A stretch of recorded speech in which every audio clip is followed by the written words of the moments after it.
Assalamualaikum warahmatullahi wabarakatuh. Perkenalkan, saya Muhammad Zahir Kasmadi dari jurusan Informatika angkatan 2022.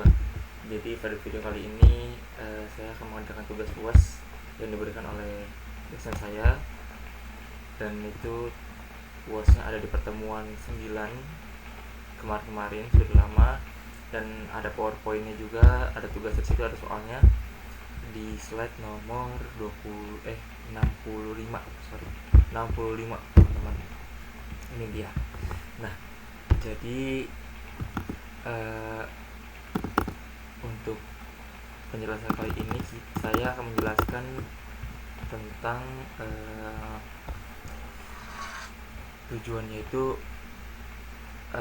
memahami karakteristik tiap atribut, menentukan metode rekonstruksi data yang tepat, dan menganalisis hasil sebelum dan sesudah rekonstruksi data.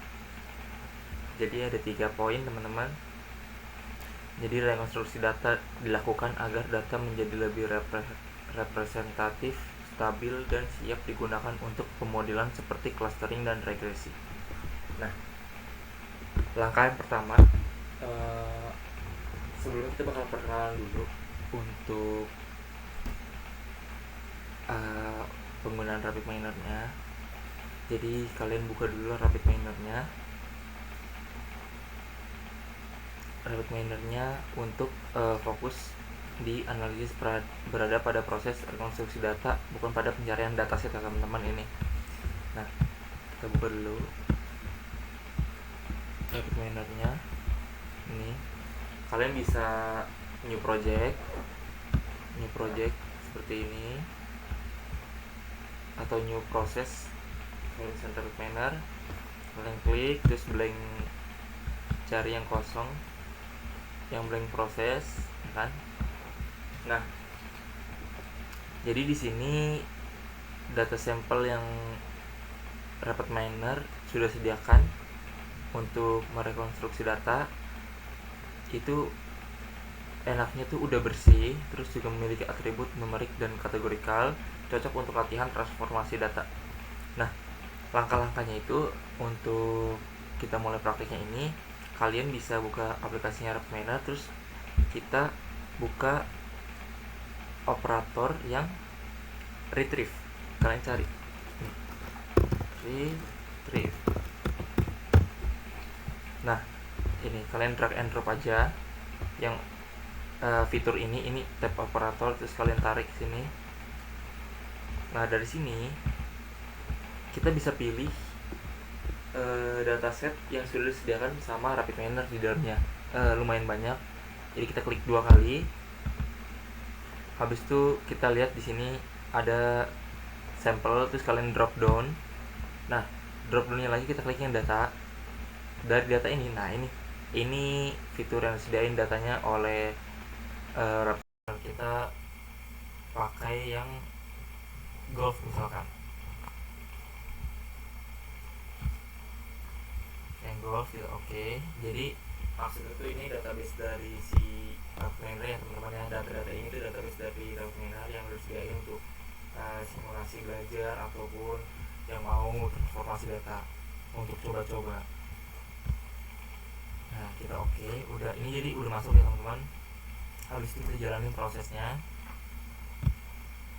Ya, kalau langsung kita sambungin dulu, saya lupa. Dari out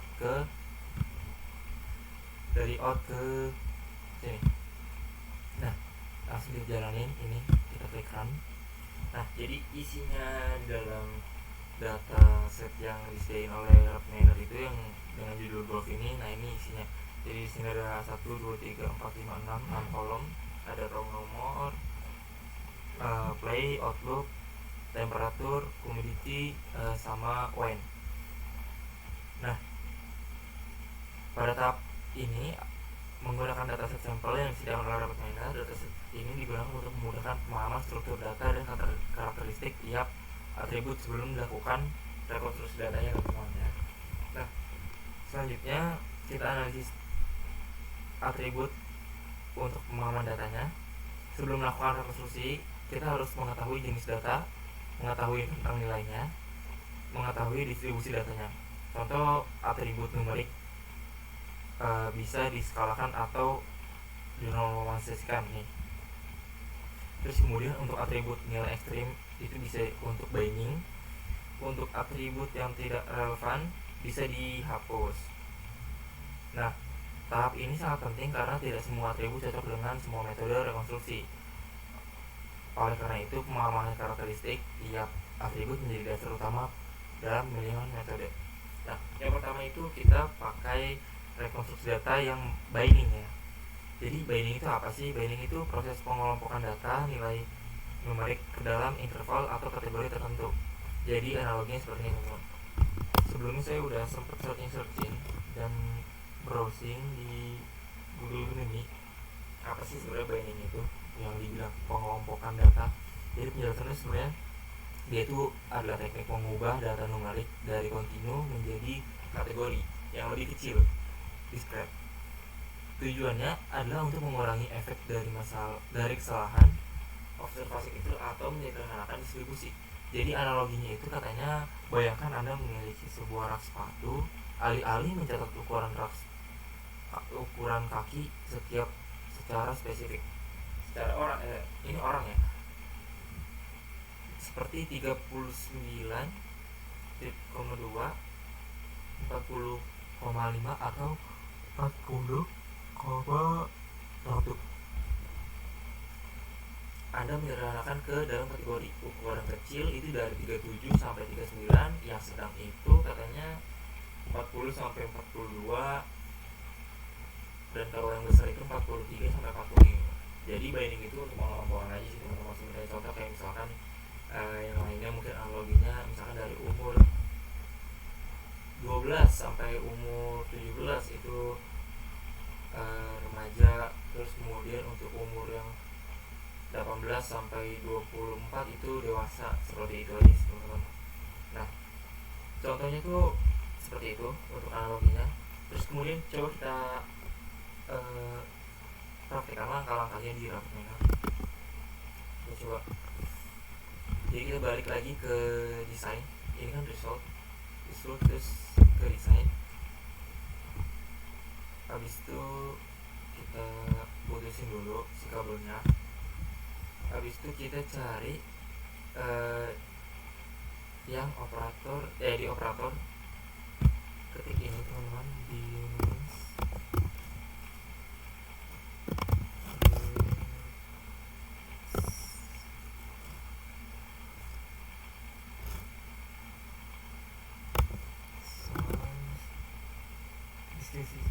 binding.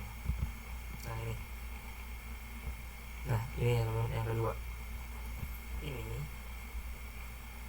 kita sambungkan dulu ke sini, ke example set, dari out ke example set, kemudian atur parameternya di sebelah kanan tab. Nih, kita misalkan contoh kita ganti nomor 3 ya. Habis itu kita jalani prosesnya, tapi sebelum itu jangan lupa sambungin dulu example setnya ke source ya. Lalu kita run. Nah, jadi di sini untuk temperatur humidity-nya langsung ada range-nya gitu teman-teman. Range 3 tuh. Range 2 di humidity, temperatur, range 1. Nah, ini untuk penggunaannya. R untuk binding. Oke. Ini untuk binding teman-teman. Itu hasilnya seperti ini. Statistiknya tuh. Nah, tuh. Range 3, range 1 itu untuk binding.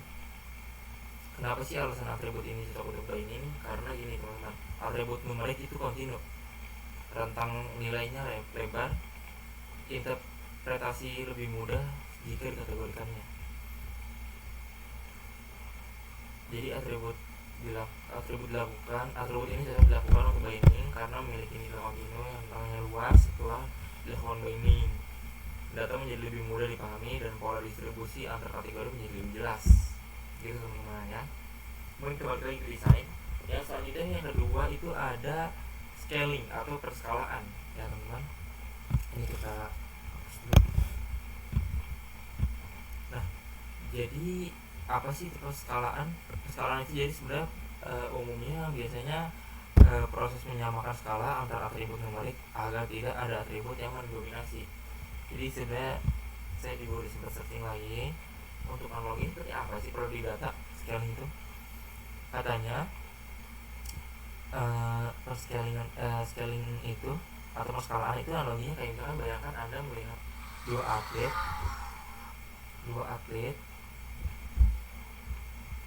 atlet A dinilai berdasarkan jumlah medali 1 sampai 10 ya skalanya, sedangkan atlet B dinilai berdasarkan poin lari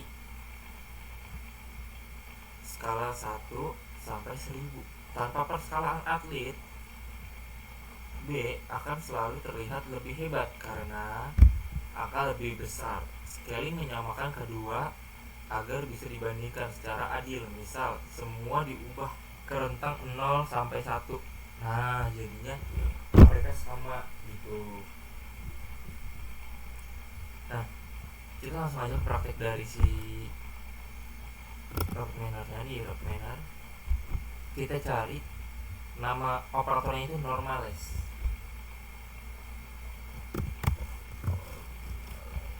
Nah, ini kita tarik, kita sambungkan teman-teman ke sini. Kemudian jangan lupa untuk parameternya kalian tetap default aja untuk Z transformation karena itu standarisasi ya. Kemudian kalian sambungkan example setnya ke sini. Setelah udah nyambung, kalian langsung bisa run. Nah, ini deh teman-teman, kelihatannya tuh. Jadinya kelihatan di sini tuh kayak gini hasilnya. Ya.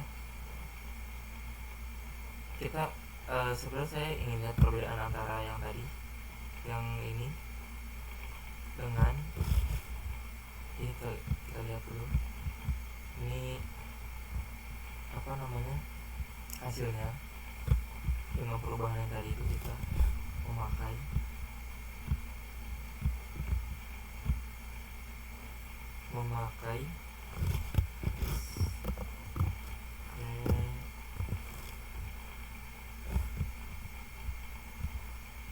logo ini.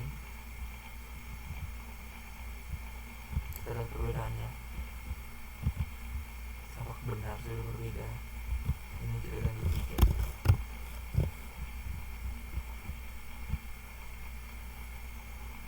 Nah tuh teman-teman,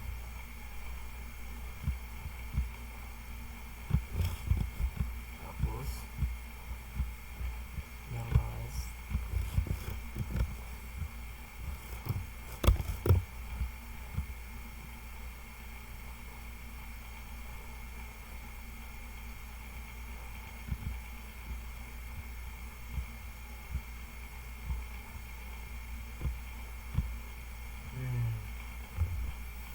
Dia.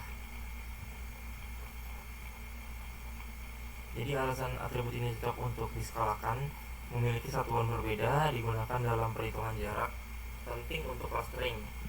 Ini nih. Setelah dilakukan perskalaan, setiap atribut memiliki kontribusi yang seimbang. Hal ini sangat penting untuk algoritma berbasis jarak seperti K-means ya teman-teman. Untuk algoritma K-means ini cocok ya. Kita balik lagi, itu untuk yang kedua ya teman-teman, untuk scaling atau perskalaan. Ini dia metodenya dan ini hasilnya.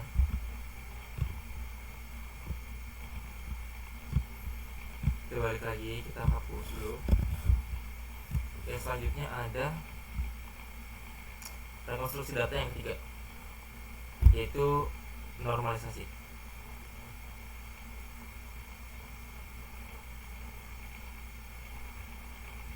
Jadi kita ambil lagi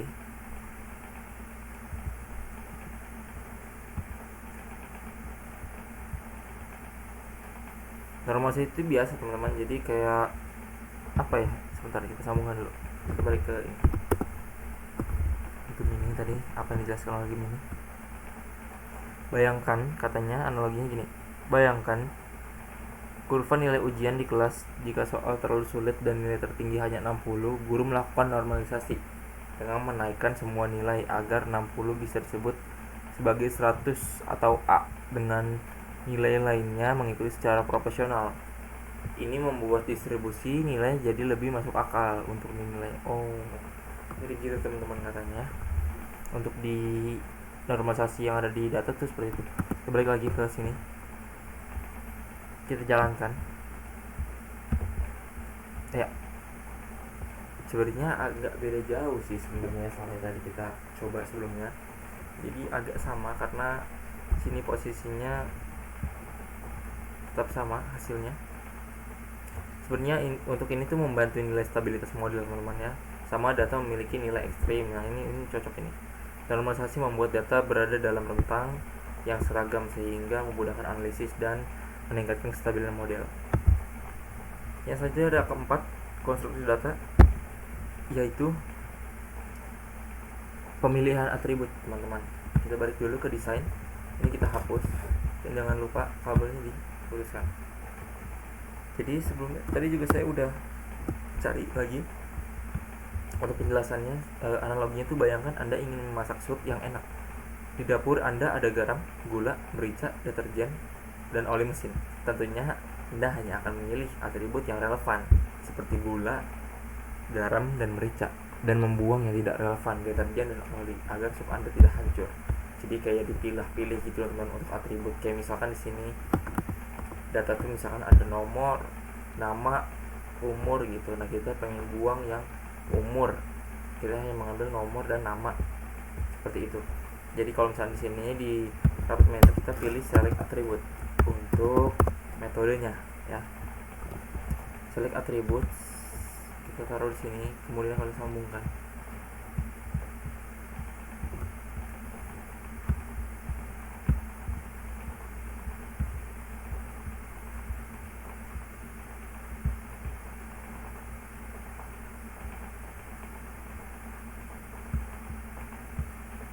Attribute jalankan. Jadi sebenarnya nanti kalau misalkan kalian ingin mengubah, kalian tinggal misalkan mau buang wine, humidity, temperatur, kalian buang ini bisa, dan nanti yang akan muncul hanya ini gitu teman-teman ya. Alasannya itu berkontribusi pada pola, rendudan, dan mengandung noise. Analisisnya pada ini sebenarnya tuh dengan melakukan pemilihan atribut, data menjadi lebih sederhana dan fokus pada informasi yang benar-benar penting. Gitu teman-teman. Jadi pada slide yang 65 ini